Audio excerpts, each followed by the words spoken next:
हाँ नमस्कार दोस्तों, कैसे हैं आप लोग। मेरा नाम सौरभ कुमार है और मैं आप लोग को यहाँ पर इंडियन पॉलिटी का ऑब्जेक्टिव बता रहा हूँ जो कि आपका एम लक्ष्मीकांत का है। और ये किताब आपका जो यूपीएससी और नेट जेआर के लिए बहुत इंपॉर्टेंट है। तो इस किताब से हम लोग जो है सेट प्रैक्टिस कर रहे हैं। तो आज हम सेट प्रैक्टिस करेंगे, आपका सेट नंबर 11 करेंगे, ठीक है। सेट प्रैक्टिस और चैप्टर नंबर 11 होगा, ठीक है, पार्ट नंबर 1 का, जिसमें आपका सिर्फ क्वेश्चन और आंसर होगा और इसमें आपका कोई एक्सप्लेनेशन नहीं होगा, विदाउट एक्सप्लेनेशन होगा। तो देखिए आपका पार्ट 1, तो पार्ट वन का नाम है कॉन्स्टिट्यूशनल फ्रेमवर्क और इसका आखिरी चैप्टर आज पढ़ेंगे, चैप्टर नंबर 11, जो कि आपका basic structure of the constitution, ठीक है। The basic structure of the constitution आज हम करेंगे, ठीक है। तो आपके सामने पार्ट 1 आ गया, पार्ट 1 का लिस्ट कॉन्स्टिट्यूशनल फ्रेमवर्क और इसका जो है चैप्टर नंबर 11 आज पढ़ेंगे, 11, ठीक है, basic structure of the constitution, ठीक है। देखिए आपके सामने चैप्टर नंबर 11 आ गया, basic structure of the constitution, chapter number 11 part number 1 का। तो इसको स्टार्ट करते हैं। पहला क्वेश्चन आपका है, which of the following are considered as part of the basic structure of the constitution.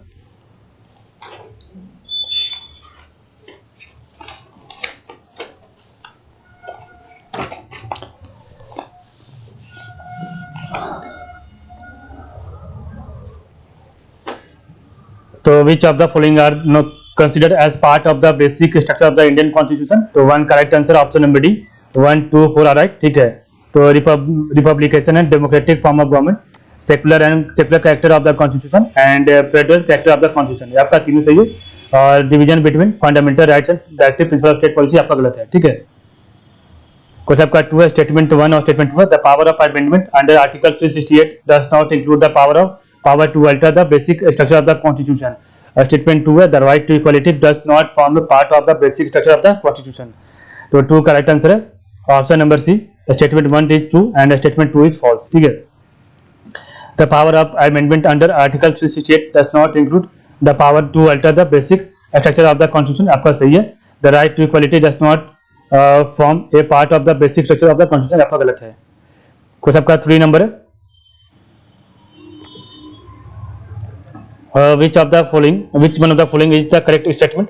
The power of parliament to amend the constitution of India as a constitutional power was laid down under article 368 by option B, the constitution 24th amendment act 1971, ठीक है। तो the power of parliament to amend the constitution of India as a constitutional power was laid down under article 368 by the constitution 24th amendment act 1971। Question number 4 आपका, in which case did the Supreme Court pronounce the judgment for the first time that the basic structure of the constitution cannot be amended by parliament? The 4 का option C, Kesavananda Bharati case. In which case did the Supreme Court pronounce the judgment for the first time that the basic structure of the constitution cannot be amended by parliament? Kesavananda Bharati case. Question 5 है, which one of the following statement is correct?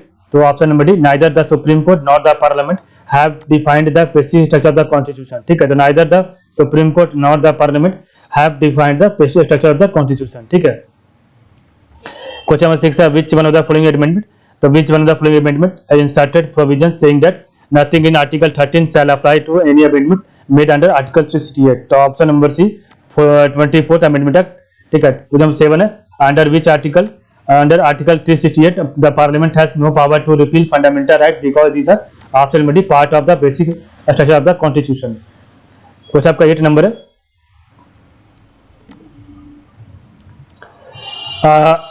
Question 8 आपका, which one of the following cases prompted the parliament to enact 24th constitutional amendment? तो which one of the following cases prompted the parliament to enact 24th constitutional amendment? तो 8 का right option number है, Golaknath case. Question 9 है, statement 1 और statement 2।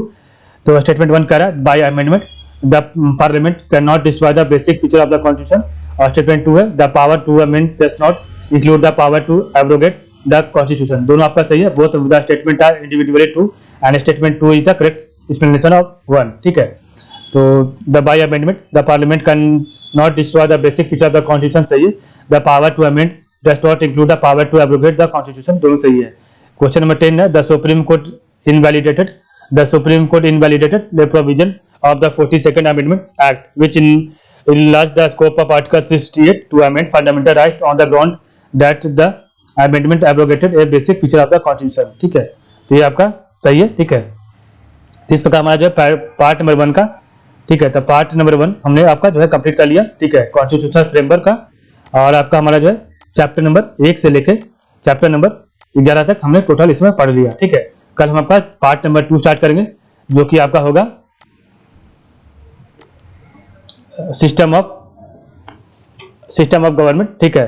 तो आज के लिए बस इतना ही। आप लोग का बहुत बहुत धन्यवाद।